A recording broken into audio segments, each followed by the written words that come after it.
Hi there. I wanted to show you a little bit about the Plustek scanner. This is it right here. The blue light means it's on. It is connected to my laptop through this USB cord.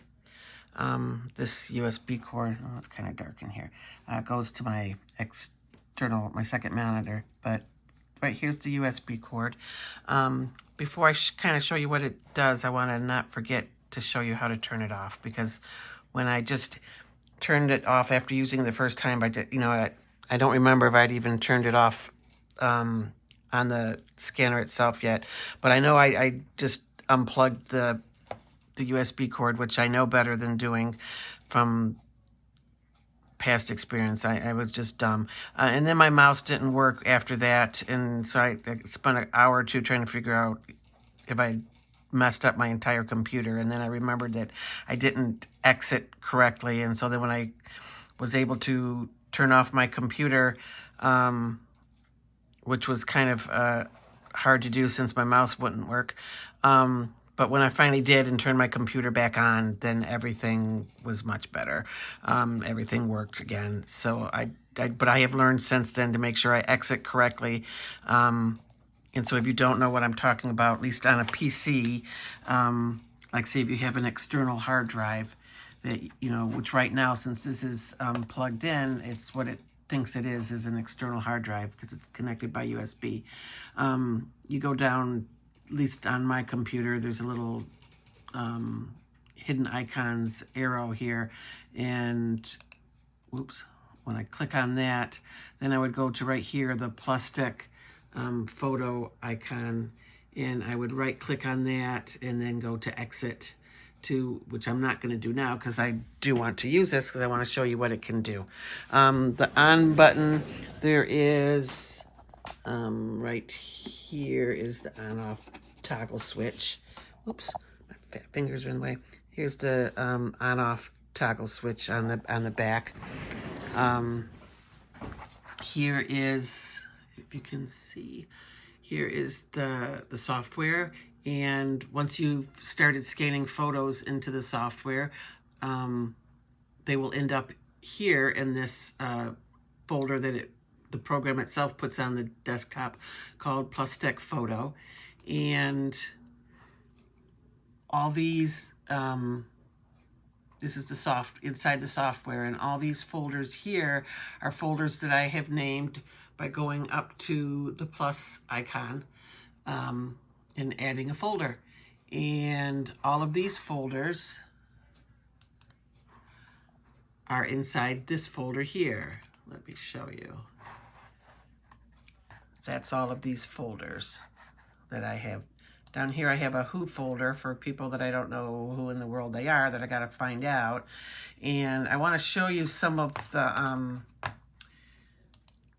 the features that the program has in regards to like color correcting some of those pictures, like the ones from the 70s that were just like here, okay? Remember those orangey faded pictures from the 70s, right? Okay, I'm gonna take it and put it the top down. The photo goes to the back, and the top of the photo goes in first. That was pretty quick. And there's the photo. And since I kind of like this better than some of the other scanners I looked at, you could put like whole stacks, like I think the Epson, you could put like a whole stack of photos into it and it would scan it all. I don't know if that software recognizes that there's writing on the back, but at least with this one, doing it one at a time, I can see, oh, there was writing on the back, so now I can turn it around and I scan the writing, and there it is, it's already there. Now I'm going to double click on this faded peachy colored photo, and I'm going to show you what I usually do with these. The first thing I do, here's all these different photo editing choices you have, but for this type of thing, I want you to see how quick it will white balance it. I'm going to click on white balance, double click that, and then there's the picture. I mean, it's just that quick.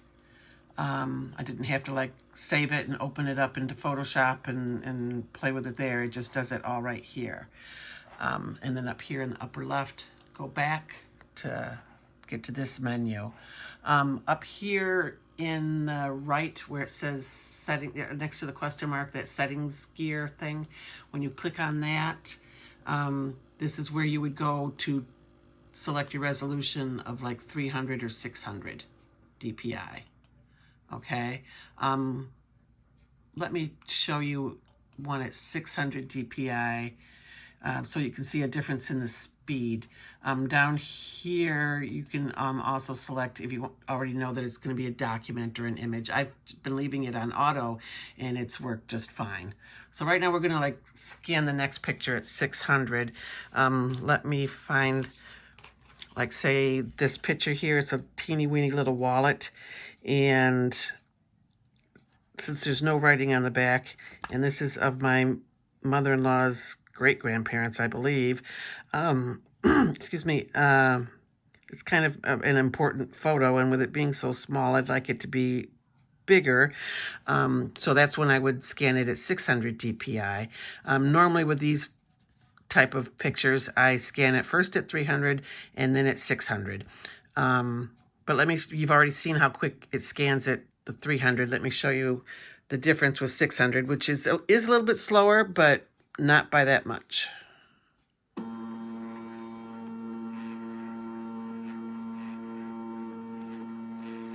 This is still much faster than my my printer scanner, which I love. I love my printer here. The ink lasts like forever, but scanning would just be a nightmare on a flat top. A flat bed scanner, lifting the glass and all that stuff, the lid. Oh, that takes forever. So for some reason, and it usually seems to happen on things scanned at 600 DPI, sometimes the auto cropping works and sometimes it doesn't, but it's not that big of a deal to crop it. Like I said, I don't have to save it, go into another program, open it up, and play with it there. I can do it right here. I'm going to double click. There was the picture. I'm going to come here to crop. The default is set for free, and so can you see the little box here? I'm going to move it so that I'm going to get rid of those white borders there. I'm going to use the arrows. I don't know if you can see this here. That's I need to move this in a little bit. There we go. Okay, that's kind of crooked, but that should be good. I can straighten it later. Then I'm going to hit over here, apply. Okay, and now you can even do things like with the border. I can change the thickness of the border. I'm going to round the corners is what I'm going to do. Oh, that's too much. We'll go back a little bit more. That looks good to me. Okay, now I'm going to hit apply. And then there's the picture. We're going to go back. Here's the pictures with the ones that I've already scanned. Even though this isn't a picture, it counts as a scan. And once you get to about, I think it is 50 scans, the software will stop and ask you to select your photos and put them into your folders. And then once you've done that, you can start scanning again. I think it's a pretty good investment for just $200. Like I said, there's lots of other scanning things that you can do. Try to get rid of red eye, sharpen it, blur it, make collages. There's different effects, black and white. Some of these different effects, particularly like with the black and white ones, I love some of these effects. It really brought out in some of the pictures I've been doing, like it can bring out areas of the pictures that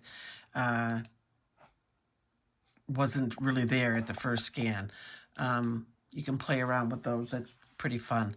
But okay, I think that's everything. Oh, over here, can you see up here underneath the save thing, the drop-down menu, that's what the menu for to save it is a JPEG, a TIFF, a PNG, a bitmap, a PDF, or a multi-page PDF. So like if you wanted to have all of these as one giant, so if I scan 10 pictures and I want it to be like 10 separate pages in a PDF, I could do that. But I've been selecting JPEG. For what I'm doing, JPEG will be fine. And okay, I can't think of anything else to mention. If you have any questions, let me know. I hope this helps in your decision and in your genealogy with your pictures. Oh, I'm just not so you can even do a slideshow. That's cool. But just wanted to show you that, and I hope this helps answer your questions. Bye.